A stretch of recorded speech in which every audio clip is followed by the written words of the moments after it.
Ya, puji Tuhan pada saat ini, ya mungkin seingat saya baru ini sekali pertama saya berkhutbah di Banjarmasin. Ya, memang karena penerbitan itu tidak terkenal, saudara-saudara. Ya, penerbitan itu terkenalnya saya lihat ya ada terkenal di wali kota, anggota DPR dan lain sebagainya karena kita selalu berkunjung ke sana, bukan berkunjung ke jemaat, ya. Tapi puji Tuhan, saya tidak tahu mungkin Roh Tuhan bekerja ke Pendeta Sinaga menghubungi saya beberapa hari lalu untuk mengambil bagian di jemaat Banjarmasin. Memang saya sudah terpikir beberapa waktu lalu, tapi tidak ada diberikan waktu ya jadwal dari daerah ini untuk bisa berkunjung ke jemaat khususnya di Kalimantan Selatan. Ya, di Kalimantan Selatan sangat jarang saya datang ke sana. Kami hanya singgah di Batu Licin suka guru kempes, ya, suka guru kempes. Judul firman Tuhan pada sahabat ini update status. Terima kasih. Hal yang luar biasa juga setelah saya berkhotbah beberapa kali, baru kali ini saya lihat anak-anak yang menyampaikan lagu tema. I will go. Ya, di daerah-daerah lain semua orang tua. Ini hal baru ini. Saya menjadi kesaksian ini. Seharusnya panggilan itu memang cocoknya kepada orang-orang muda atau remaja. I will go. Kalau sudah orang tua, sudah mulai asam urat dan lain sebagainya untuk menyatakan I will go. Ya, tapi puji Tuhan, ini hal baru bagi saya, ya. Bagi saya karena yang menyanyikan adalah anak-anak. Terima kasih kepada majelis semuanya yang hadir pada sahabat ini. Saya lihat luar biasa jemaat di Banjarmasin. Biarlah pada saat selesai juga pembangunan gereja. Biasanya saya alami kalau sedang dalam pembangunan semangatnya luar biasa. Setelah selesai baru terjadi yang luar biasa lagi. Ya, tapi puji Tuhan pada sahabat ini kita boleh berkumpul melalui media Zoom ini dengan semangat yang luar biasa. Pada sahabat ini update status. Kenapa saya buat judul khotbah saya? Karena saya harus update dulu status di jemaat Banjarmasin. Ya, jujur jemaat Banjarmasin pada waktu saya di Palangkaraya, saya hanya berpikir, berarti saya pindah ke Banjarmasin lah. Sudah cukuplah bagi saya di Banjarmasin, anak saya masuk sekolah, 2, ya cukuplah di situ. Karena saya sudah di Palangkaraya, tidak mungkin lagi saya ke Pangkalembun, itu pikiran saya. Ya, di Banjarmasin lah saya minta kalau saya pindah, karena ada sekolah. Memang suka tidak selalu seperti yang kita minta kepada Tuhan, Tuhan akan berikan. Saya datang ke Kalimantan ini tahun 2002. Saya ditempatkan di Kutai Barat di pedalaman 5,5 tahun. Kemudian pindah dari sana 2008 ke Kuaro, dari Kualo ke Palangkaraya, dari Palangkaraya. Selalu saya berpikir waktu di Kutai Barat saya di Samarinda lah. Saya berpikir setelah di Kuaro saya dekat ke Balikpapan. Setelah itu rupanya jauh. Setelah jauh di Palangkaraya saya berpikir di Banjarmasin. Rupanya ke Balikpapan. Saya tidak tahu, saya berpikir di Balikpapan, besok ya tidak lama 2 bulan lagi, apakah saya minta di kilo 14 atau kilo 41 atau kilo 28, tidak terlalu jauh lah, tapi di pinggir-pinggir lah saya pikir begitu. Tapi biarlah kehendak Tuhan yang jadi, bukan kehendak kita. Update status anak saya ada 2. Anak pertama Melkioses Situmorang lahir di Sakatada. Kalau saudara pernah mengalami lahir di rumah sakit, anak saya lahir di atas mobil pickup dan dalam menuju perjalanan rumah sakit. Setelah lahir sudah dekat rumah sakit, kemudian potong pita di rumah sakit. Tepatnya lahirnya anak saya ini hari Selasa, pulang hari Rabu. Begitu juga anak saya yang kedua, anak saya perempuan, Karen Hapuk Situmorang, lahir di Kuaro. Tepat hari Sabat, pada saat mau menuju rumah sakit, rumah bersalin. Sebelum tiba di rumah bersalin, di mobil Ranger pickup double cabin, lahir dia bersama saya sendiri menyambutnya. Jadi kedua anak saya ini lahir di atas mobil pickup, saudara-saudara, menuju rumah sakit. Mereka menikmati rumah sakit hanya gunting pita, besoknya pulang. Tidak lama-lama juga, saudara-saudara. Anak saya yang pertama laki-laki sudah kelas 1 SMA, anak saya perempuan yang sekarang kelas 1 SMP. Puji Tuhan pada saat ini kami sehat-sehat, boleh melayani di daerah Kalimantan kawasan timur sudah tahun ke-6. Di daerah ini Direktur Penerbitan Roh Nubuat dan yang berkebutuhan khusus. Itulah update status keluarga kami untuk sementara ini. Saya tidak tahu awal tahun siapa tahu bertambah satu, kalaupun tidak biarlah kehendak Tuhan yang jadi. Update pekerjaan saudara-saudara, ya pekerjaan yang kami lakukan situasi pandemi ini. Terakhir kami melakukan Gurut Kempes ke Batu Licin. Sebelum Batu Licin ada namanya Penajam. Sebelum Penajam, sesudah Penajam ada Grogot. Tapi kami di Penajam sempat ketemu dengan Wakil Bupati PPU, ya Bapak Hamdan. Di sana ya memang karena langganan para penginjil literatur, pada saat itu memang dia tidak membeli buku, tapi dengan senang hati dia mau berfoto bersama dengan rekan-rekan saya penginjil literatur. Kami bukan hanya bertemu dengan Pak Hamdan, Wakil Bupati PPU, kami coba juga bertemu dengan Bapak Rauf Muin, Ketua DPRD PPU. Puji Tuhan karena sangat jarang juga ketemu dengan hamba Tuhan ini, dia boleh membeli 3 buku, ya 1 paket, yaitu mengenai buku ensiklopedia, ya makanan sehat. Ya itu saya lihat luar biasa sangat sambutan dari pimpinan-pimpinan. Dan kami lanjutkan sampai di Grogot. Saya tidak banyak foto-foto yang bisa saya tunjukkan, bahkan ke Batu Licin. Semua kepala dinas di Batu Licin hampir kami kunjungi. Ya, kepala dinas di Batu Licin. Saya baru tahu bahwa kantor pemerintahan di Batu Licin itu jauh dari kota. Jadi memang sangat kesulitan para penginjil literatur saya kalau mereka berangkat sendiri di sana tanpa kendaraan. Karena tidak ada kendaraan umum sepertinya ke komplek perkantoran itu. Itu sebabnya waktu bulan Juli kemarin saya beranikan diri membawa mereka untuk ya melihat situasi di tengah-tengah pandemi ini. Selain itu juga kami update status, istri saya sampaikan waktu sudah semakin singkat, tidak usah putar video. Ya, terima kasih dari Banjarmasin juga ada Ibu Erni Roring, ada dari beberapa sekolah yang sistem kami garap sekarang ini guru-guru. Ya, guru-guru agar boleh mereka memiliki buku-buku yang menjadi suatu hal modal mereka untuk menyampaikan firman ini kepada anak-anak. Karena anak-anak di sekolah-sekolah kita juga banyak yang tidak seiman dengan kita, tapi paling sedikit guru-gurunya kita bekali mereka. Dan bahkan kita berikan beberapa kemudahan bagi guru-guru untuk memiliki buku-buku yang dicetak oleh PH, yaitu buku-buku Roh Nubuat.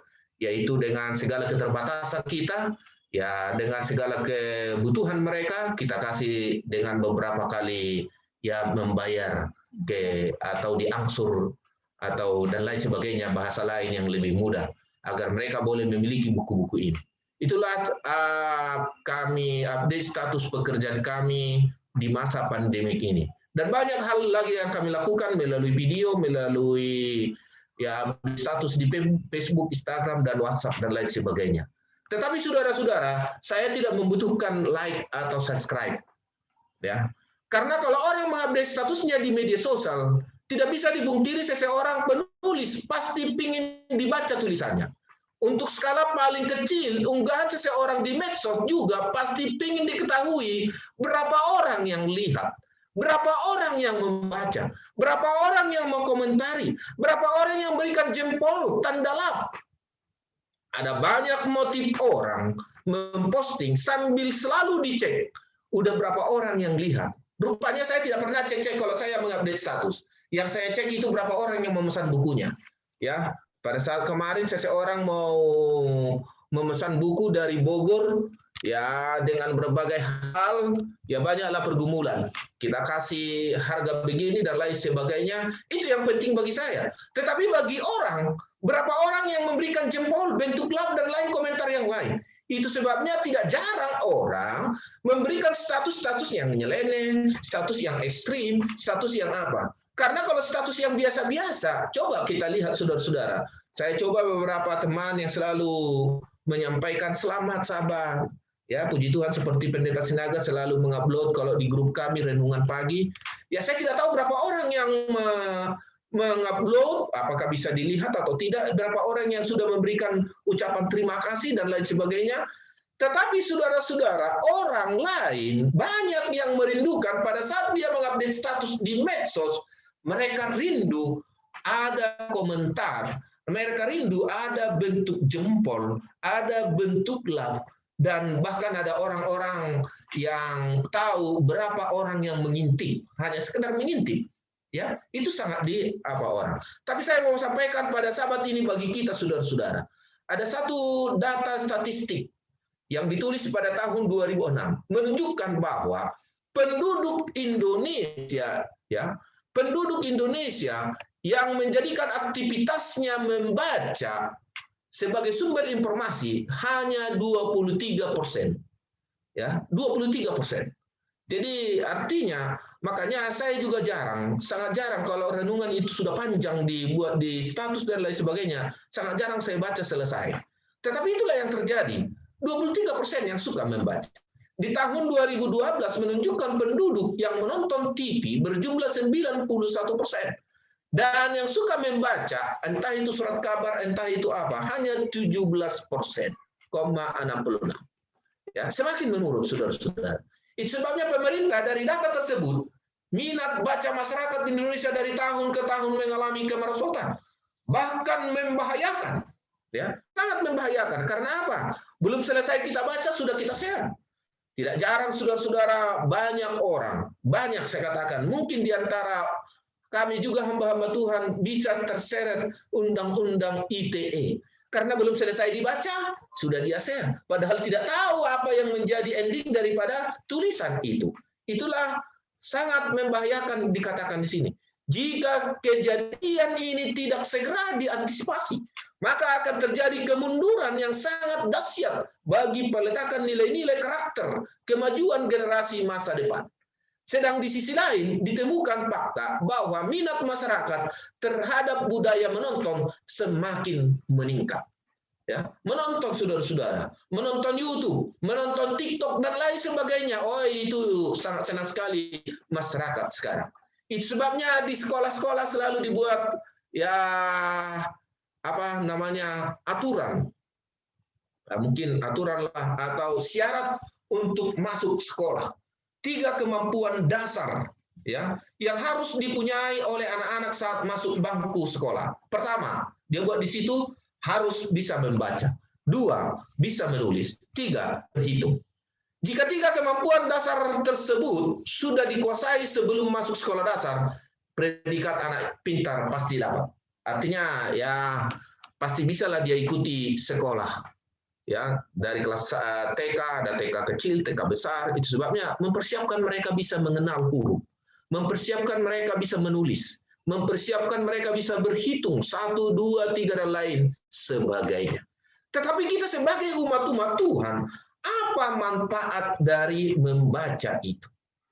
Ya, saya berikan dulu beberapa contoh ya manfaat membaca. 1, meningkatkan kemampuan berempati.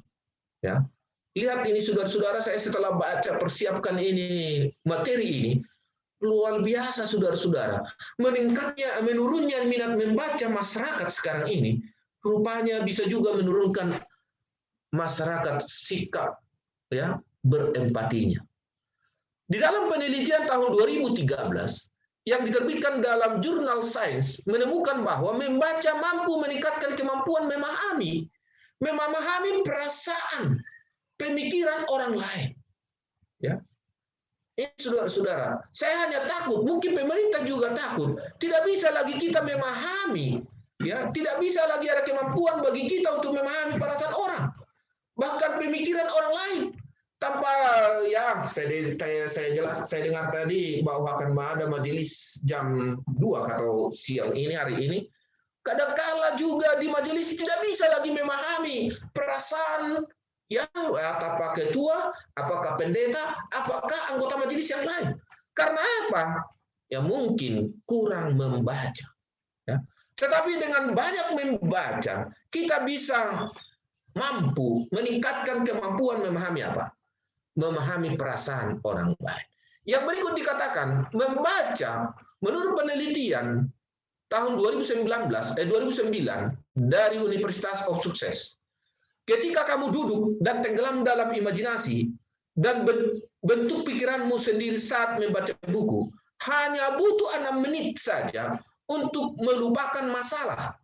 Ya, jadi kalau saya jelaskan, kalau kita ada masalah, kalau kita ada kekhawatiran, ya, yang kita rasakan, ambil buku, ya, baca 6 menit saja.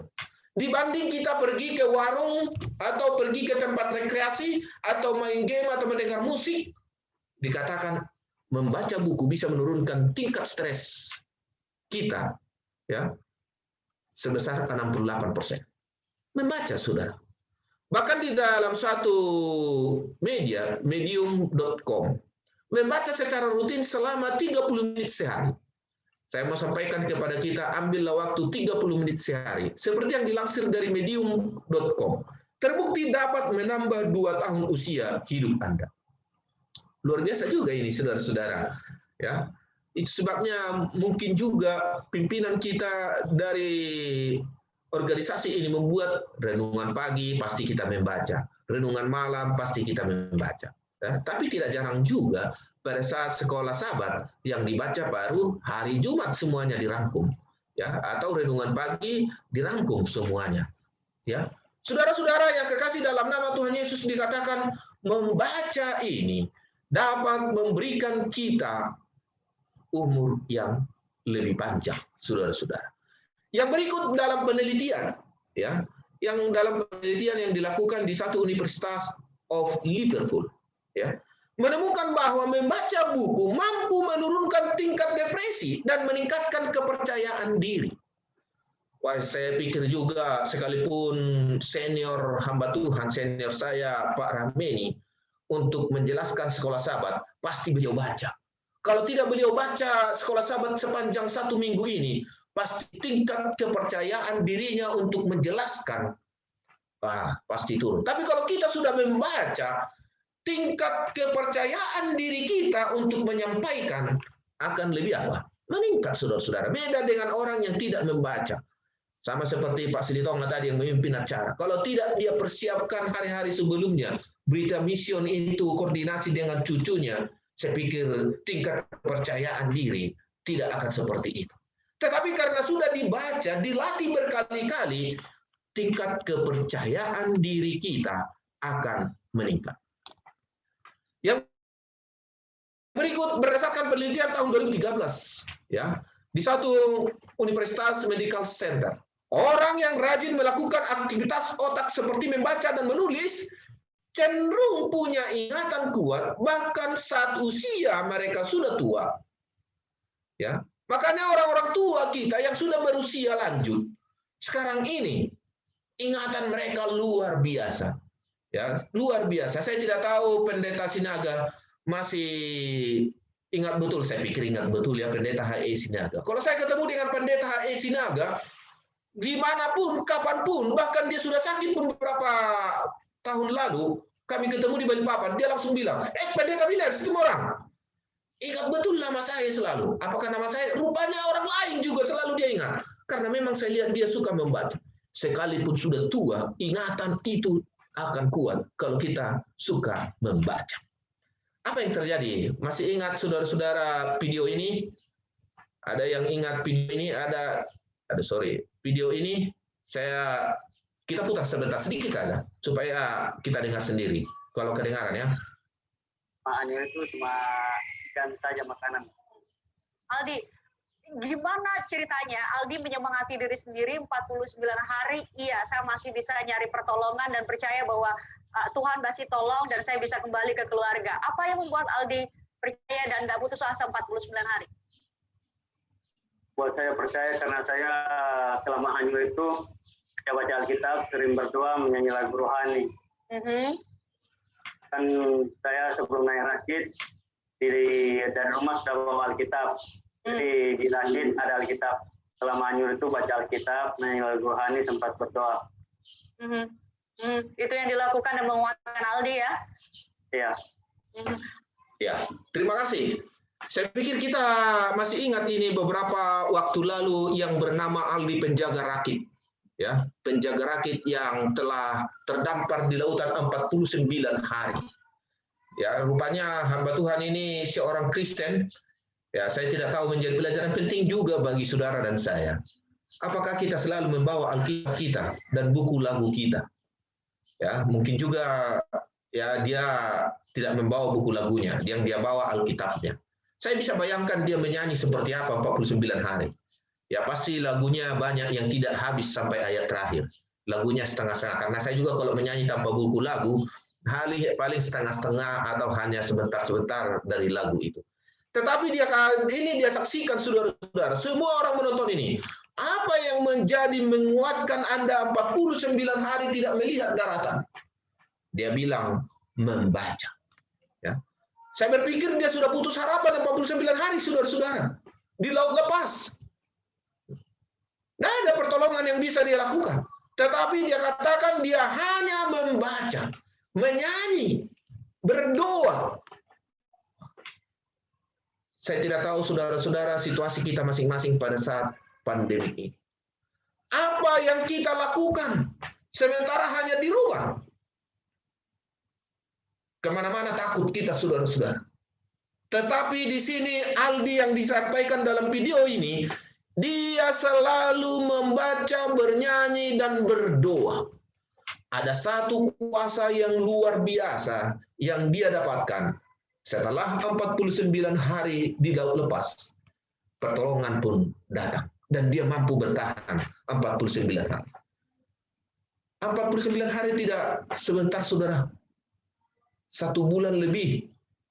1,5 bulan, kalau bisa saya katakan. 1,5 bulan, saudara-saudara. Tidak ada hal yang bisa dia lakukan. Hanya membaca, menyanyi, dan berdoa. Akhirnya dia mampu bertahan. Apa Alkitab katakan tentang membaca? Di dalam firman Tuhan dikatakan dalam Lukas 4 ayat 16. Ia datang ke Nazaret tempat ia dibesarkan. Dan menurut kebiasaannya pada hari Sabat ia masuk ke rumah ibadat. Lalu berdiri hendak membaca dari Alkitab. Yesus pun rupanya punya kebiasaan untuk membaca. Apakah kita merasa sesuatu hal yang kurang setiap hari kalau kita belum membaca firman Tuhan? Saya tidak akan sampaikan, bacalah pagi-pagi, benar, tidak. Tetapi apakah ada sesuatu hal yang kurang dalam diri kita kalau kita belum membaca firman Tuhan? Atau sesuatu yang kurang pas kalau kita tidak lakukan rutinitas kita membaca firman Tuhan? Saudaraku yang kekasih dalam nama Tuhan Yesus. Yesus pun mempunyai kebiasaan membaca Alkitab. Kenapa harus membaca Alkitab? Ada satu kebahagiaan. Wahyu 1 ayat 3. Berbahagialah ia yang membacakan. Ada satu kebahagiaan bagi orang-orang yang suka membaca. Ya, suka membaca. Bahagialah, berbahagialah ia yang membacakan. Saudaraku yang kekasih dalam nama Tuhan Yesus, pada Sabat ini, marilah kita mengambil satu komitmen untuk selalu membaca. Apakah itu status orang? Apakah itu status kita? Sebelum kita bagikan, mari kita baca dulu sedetail mungkin. Supaya kita bisa dapat renungkan. Supaya kebahagiaan itu juga boleh menjadi bagian kita. Karena apa? Di dalam 1 Timotius 4 ayat 13, sementara itu sampai aku datang, bertekunlah dalam membaca kitab-kitab suci, dalam membangun dan dalam mengajar. Ini pesan bagi saudara dan saya, sampai Tuhan datang. Ya, sekalipun ini dituliskan kepada Timotius, saudara-saudara. Sampai aku datang, bertekunlah dalam membaca. Kenapa saudara-saudara kita harus bertekun membaca? Karena di Efesus 3 ayat 4 mengatakan, apabila kamu membacanya, apa yang terjadi? Kamu dapat mengetahui daripadanya pengertianku akan rahasia Kristus.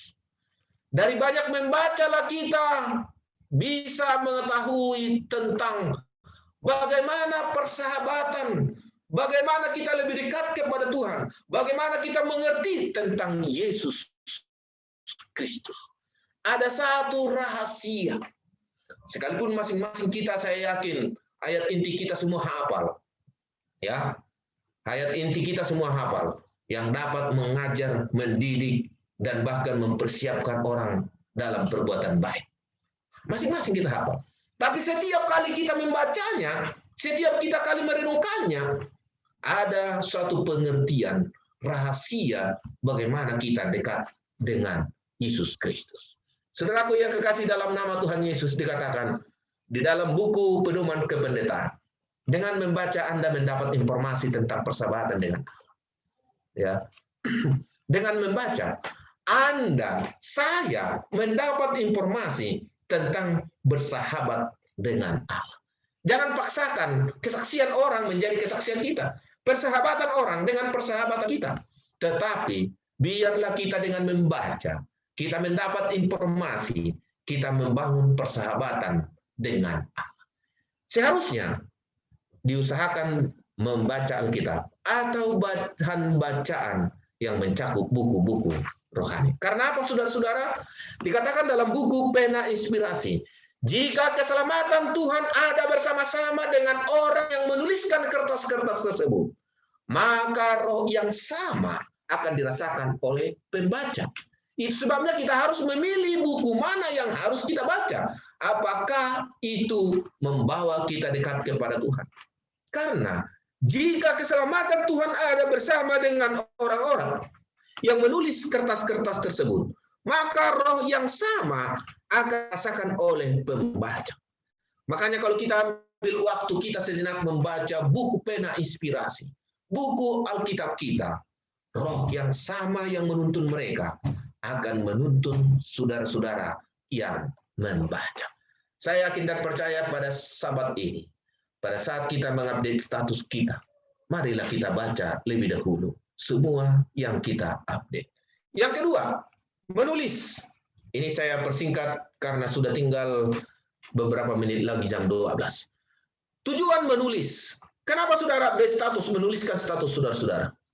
Pastikan saudara-saudara kita menginformasikan segala sesuatu, baik itu fakta, data, ataupun peristiwa, termasuk pendapat dan pandangan terhadap fakta, data, dan peristiwa, agar kalayak pembaca memperoleh pengetahuan, agar kalayak pembaca memperoleh pemahaman, ya, agar kalayak pembaca boleh dikuatkan. Jangan kita tulis di status kita keluhan dan lain sebagainya, dan bahkan makian. Bisa saja saya lihat saudara-saudara. Kenapa kita, apa tujuan menulis? Membujuk, ya, membujuk melalui tulisan seseorang agar mengharapkan pula pembaca dapat menentukan sikap. Apakah status saudara yang dibaca oleh orang menentukan sikap? Hati-hati saudara-saudara, karena pada saat kita menuliskan, orang akan menentukan sikap. Apakah sikap pikirannya kepada kita? Apakah sikap kehidupannya arah kemana? Apakah mereka mendukung atau menyetujui? Penulis harus mampu membujuk dan meyakinkan.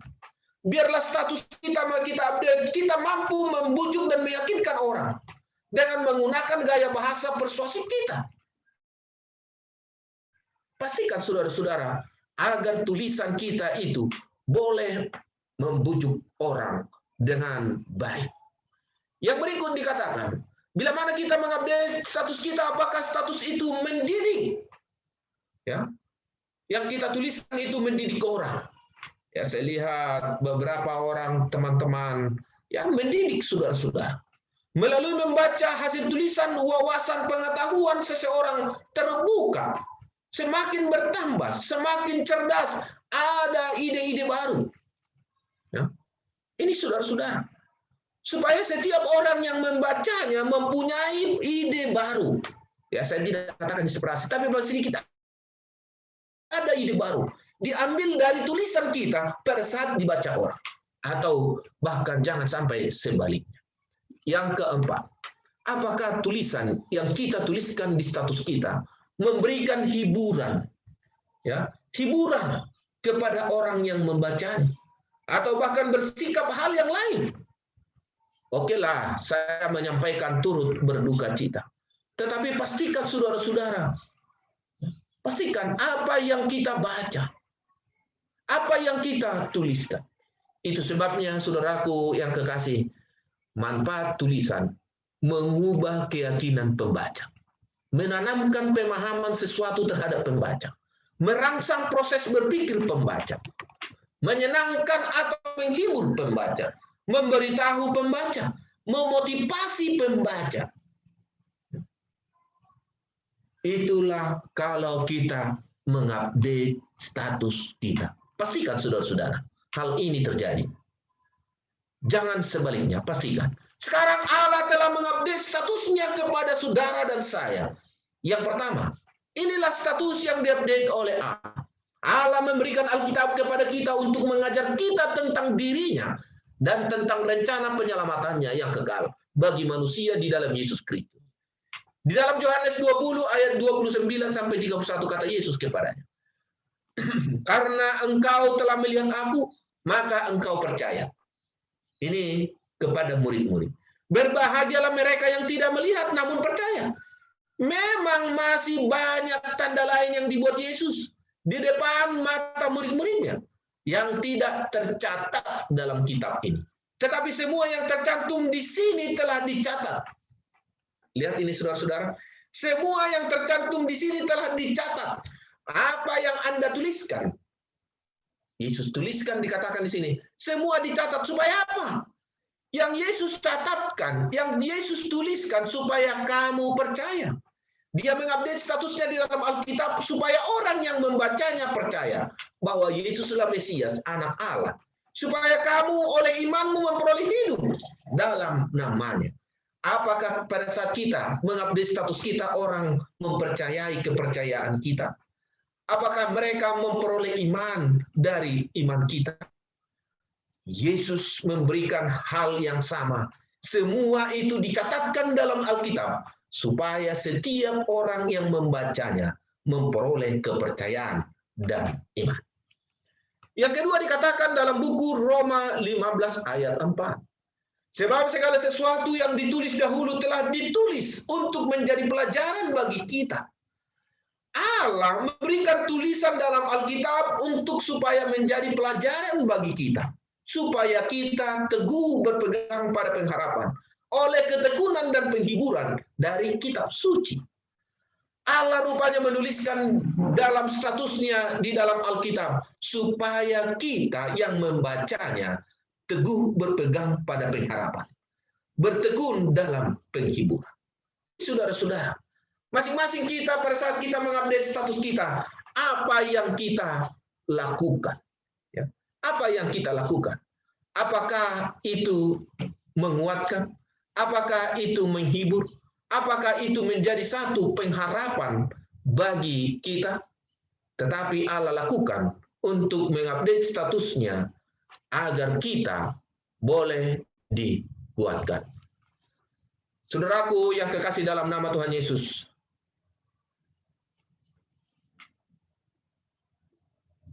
pada saat ini kita harus mengambil sikap bila mana kita mengupdate status, apakah itu di Facebook atau Instagram.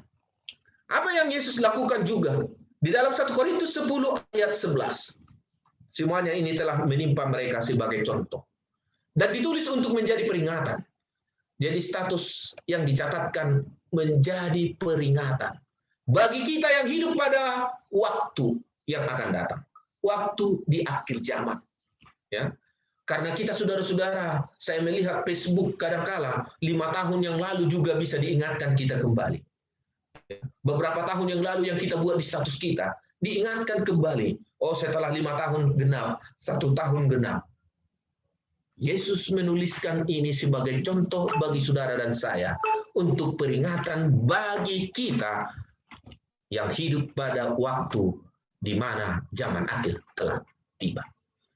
Saudaraku yang kekasih yang Tuhan Yesus yang terakhir, semua itu kutuliskan kepadamu dalam 1 Yohanes 5 ayat 13, supaya kamu yang percaya kepada nama anak Allah tahu bahwa kamu memiliki hidup yang kekal.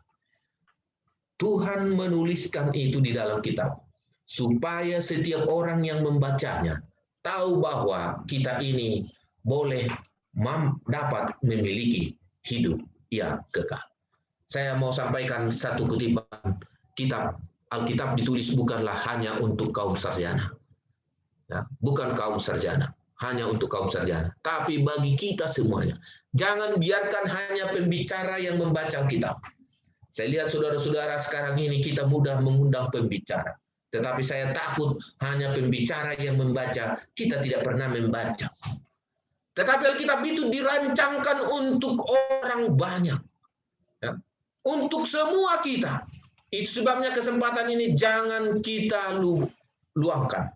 Mari kita ambil waktu kita untuk membaca. Pada saat kita sudah baca, kalaupun kita mau update status, untuk menuliskan apa yang kita baca, supaya orang dapat dihiburkan, dikuatkan, dan mempunyai pengharapan. Barulah kita mau katakan seperti Raja Daud katakan, ajarlah kami menghitung hari-hari kami sedemikian. Pada saat kita menyatakan demikian, hingga kami beroleh hati yang bijaksana. Kesimpulan bagi kita pada sahabat ini menjadi ayat ini. 2 Timotius 3 ayat 16 sampai 17. Segala tulisan yang diilhamkan Allah memang bermanfaat untuk mengajar, untuk menyatakan kesalahan, untuk memperbaiki kelakuan, dan untuk mendidik orang dalam kebenaran. Dengan demikian tiap-tiap manusia kepunyaan Allah diperlengkapi untuk setiap perbuatan baik. Saudaraku, saya mau memperkenalkan, pastikan saudara memiliki buku-buku ini. Inilah tulisan-tulisan yang dimaksud yang diilhamkan oleh Allah. Salah bagian contoh. Tulisan-tulisan yang diilhamkan Allah, bila mana saudara meluangkan waktu untuk membacanya, mampu untuk mengajar. Di sini ada buku dasar-dasar pendidikan. Mampu untuk menyatakan kesalahan. Di sini ada 28 doktrin. Mampu untuk memperbaiki kelakuan. Di sini ada hidup yang terbaik. Mampu untuk mendidik kita dalam kebenaran. Di sini ada buku kerinduan segala zaman, kemenangan akhir. Dan bahkan kita menjadi kepunyaan Allah, diperlengkapi untuk setiap perbuatan baik. Ada buku pelayanan Injil, saudara-saudara. Pastikan saudara-saudara memiliki buku-buku ini. Karena inilah yang membawa kita kepada mengajar kita, mendidik kita, memperbaiki kelakuan kita, dan bahkan dipersiapi untuk setiap perbuatan baik. Karena apa, saudaraku? Ada waktunya. Waktunya akan tiba di mana banyak orang akan kehilangan ini. Banyak orang akan kehilangan ini. Dituliskan dalam buku peristiwa-peristiwa kerjaman.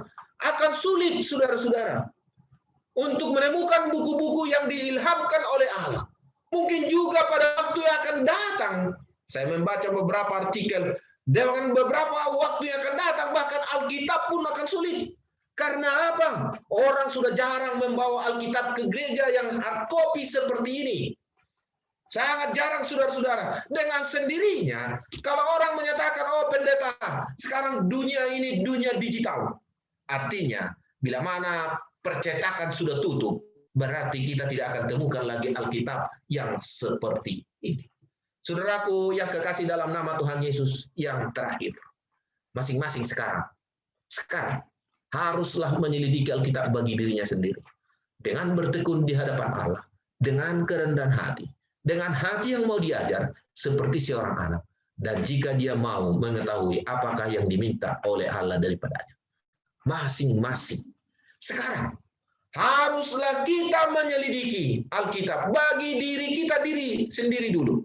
Dengan bertelut di hadapan Allah, dengan rendah hati. Agar kita mengetahui apakah yang diminta oleh Allah daripada kita. Karena permintaan Allah masing-masing berbeda-beda bagi setiap orang. Kalau tadi Ibu Siltong katakan, ya, tapi saya yakin bukan Ibu itu, hanya memberikan contoh. Bagi saya yang sulit memaafkan orang, supaya bisa saya ketahui, saya harus baca ini. Banyak orang pergumulan masing-masing kita. Untuk itu, saya mau mengajak kita di jemaat Banjarmasin.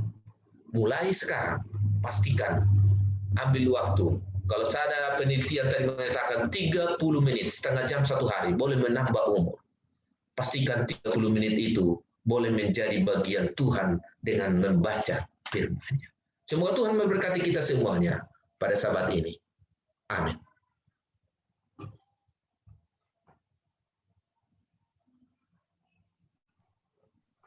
Amin.